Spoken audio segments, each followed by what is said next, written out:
मुंबईमध्ये घडली त्याच्यामध्ये तुम्ही मगाशी प्रश्न विचारलेला होता, परंतु तुम्हाला सगळ्यांना माहिती की सकाळी 9 वाजल्यापासून मी इथं मीटिंग मध्ये होतो. मी आतमध्ये जाऊन माहिती घेतली.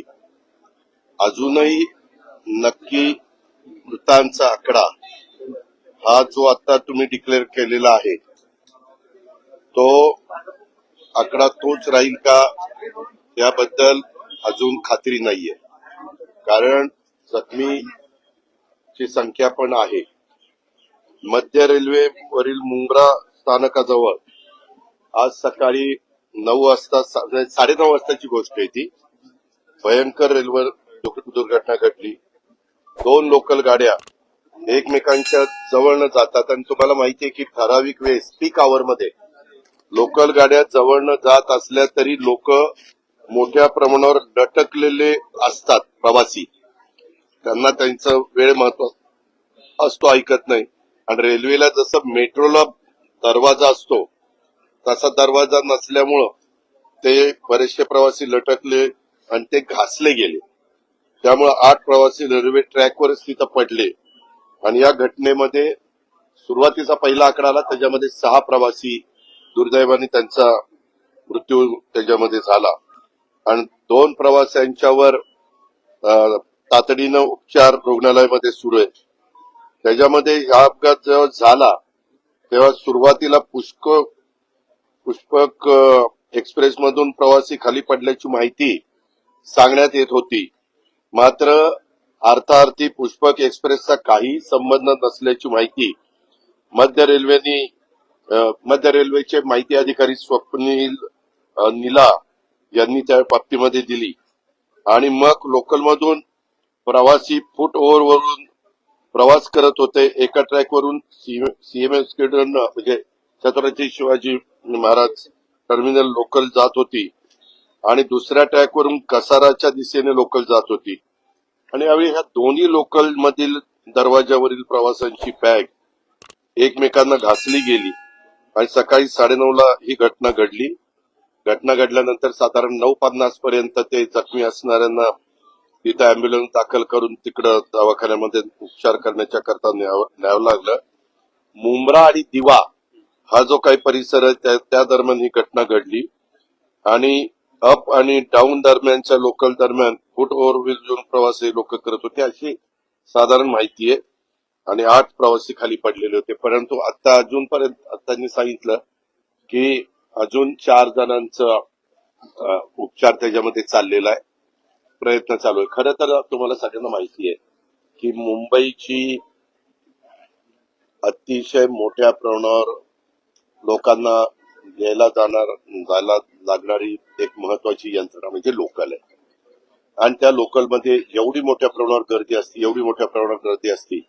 खरं तर रेल्वे मंत्रालय नेहमी त्यामध्ये नवीन नवीन गोष्टी करतात. आताही मधल्या काळामध्ये ब्रिटिशांच्या काळातले जे ब्रिज होते ते ब्रिज खराब झाल्यामुळे ते ब्रिज आपण काढले आणि तिथं नवीन ब्रिजचं काम सुरू केलं. तुम्हाला मध्ये आठवत असेल एकीकडं सायन्सच्या कुठेतरी 2-3 ठिकाणी मध्ये घटना घडलेल्या होत्या आणि त्याच्यातनं पण काही लोकांच्यावर त्यांना स्वतःच्या जीवाला गमवावं लागलं.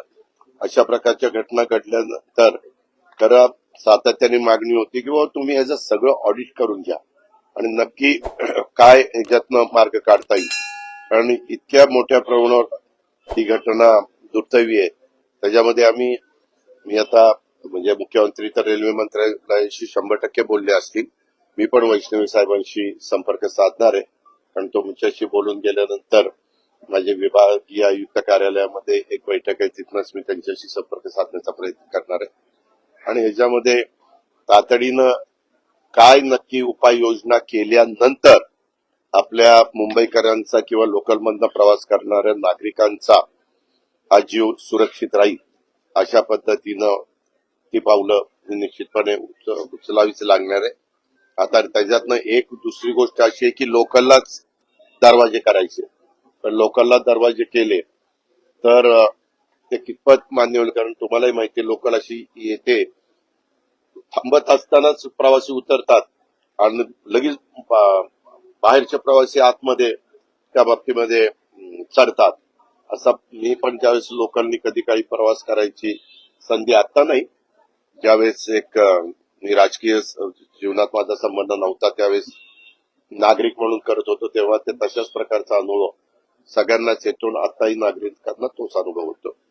पण ही गोष्ट, ही झालेली घटना अतिशय दुर्दैवी आहे.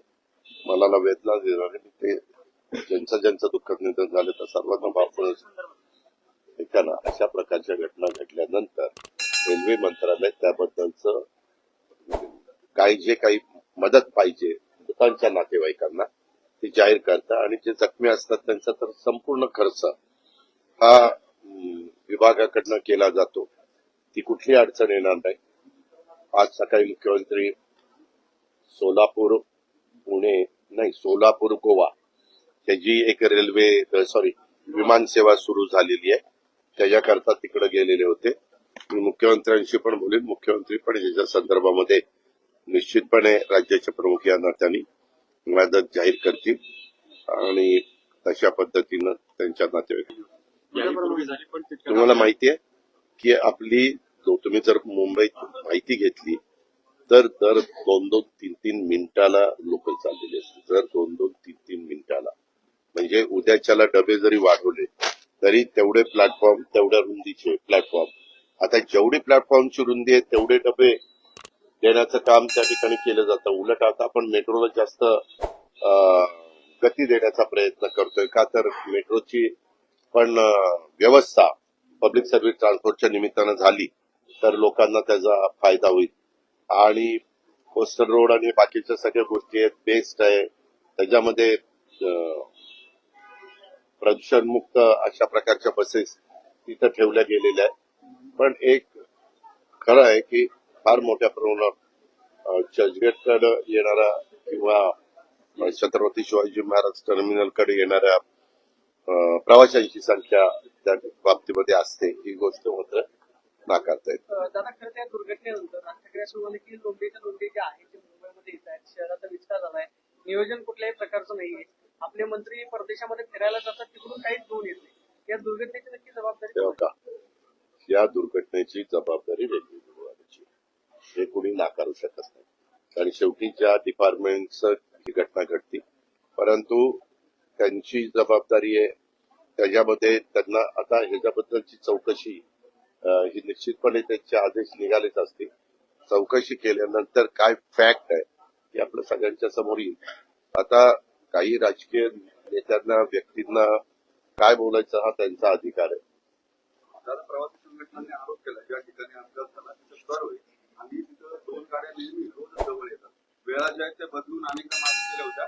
हा अपघात होऊ शकतो असं मी आपल्याला सांगतो की चौकशी केल्यानंतर ज्या ज्या गोष्टी समोर येतील त्या त्याबद्दलची खबरदारी घेण्याच्या बद्दलच्या सक्त सूचना त्या संबंधितांना देण्यात येतील. दादा, उद्या राष्ट्रवादीचा वर्धापन दिन जो आहे काय उद्याच्या वर्धापन दिनाच्या निमित्तानं स्थानिक स्वराज्य संस्थेची निवडणुकीच्या अनुषंगाने त्याच्या इतक्या आधी सांगून उपयोग नाही, कारण मग कार्यकर्त्यांनी ऐकलं ते कार्यकर्ते येणारच नाही. त्याच्यामुळे उद्याच्याला मी सकाळी कॅबिनेट उरकून आम्ही सगळे मंत्री राष्ट्रवादीचे तिथं येणार आहे. तिथं आल्यावर मी माझी भूमिका मांडेल. सकाळी 10 वाजून 10 मिनिटांनी झेंडावंदन आहे, ते झेंडावंदन होईल. बाकीचे कार्यकर्ते तिथं ते सगळे त्याची चर्चा होईल. इतर नेते आपले आपले विचार मांडतील, आपली आपली भूमिका त्या ठिकाणी ठेवतील आणि समारोपाच्या निमित्ताने दुसऱ्या राष्ट्रवादीचाही उद्याच सोहळा बालगंधर्वाला या ठिकाणी होत आहे. दुसरा राष्ट्रवादी आपणही 26 वर्षाचा दावा केला आणि त्यांचाही दावा 26 वर्षाचा. खरा दावा कोणाचा? खरा दावा दोघांचाही. तुम्हाला काय अडचण? आणि दादा, दोन्ही राष्ट्रवादी एकत्र येण्याची शक्यता बोललं जाते. काय मी तुम्हाला सांगू का, हे ठाकरे बंधू त्यांच्यामध्ये थोडस सकारात्मक अशा काही न्यूज आल्या. पण मला पत्रकार मित्रांनो तुम्हाला सांगायचं की त्या पक्षाचे नेते ठरवतील ना. त्याच्यामध्ये जर काही त्यांचं चाललेलं असेल उद्धवजींचं आणि राजजींचं, त्यांचं ठरवतील, त्यांचं त्या बाबतीमध्ये जाहीर करतील. शेवटी त्या पक्षाचे जे काही समर्थक असतात, पाठीराखे असतात, हितचिंतक असतात, त्यांना जे काही वाटतं ते कार्यकर्ते बोलून दाखवतात.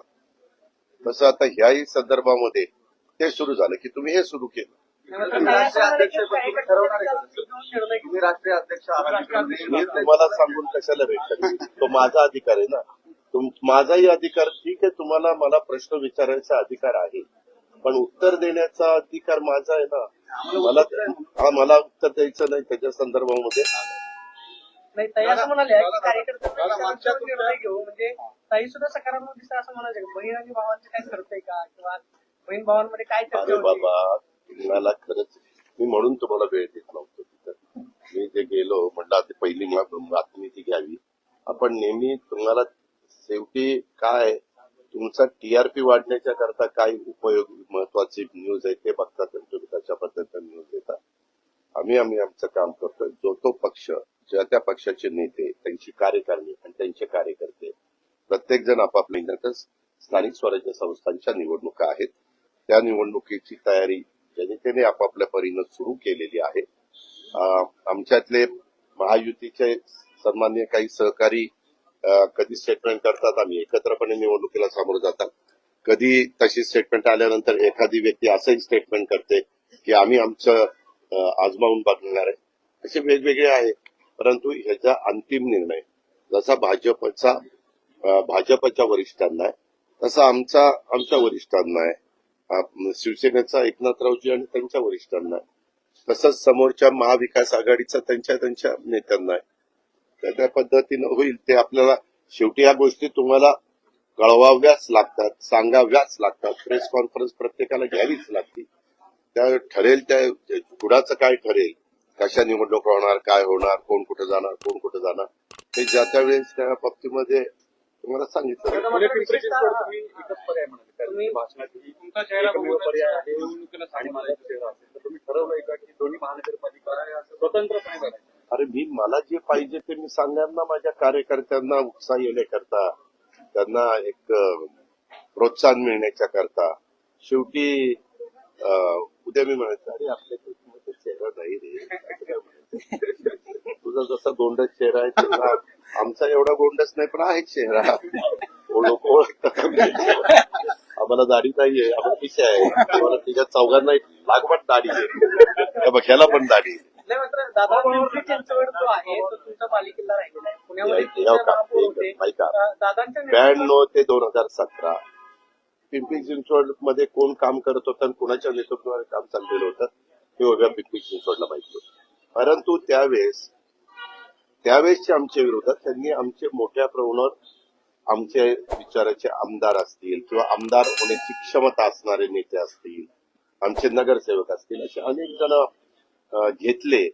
आणि त्याच्यात कारण तेव्हा 2014ला पंतप्रधान नरेंद्र मोदी साहेबांचा जबरदस्त करिश्मा उभ्या भारत देशावर आपण सगळ्यांनी पाहिला आणि त्याचा रिझल्ट पण आपल्याला लोकसभेला पाहायला मिळाला. ती गोष्ट 2014ची आणि आपल्या निवडणुका झाल्या 2017.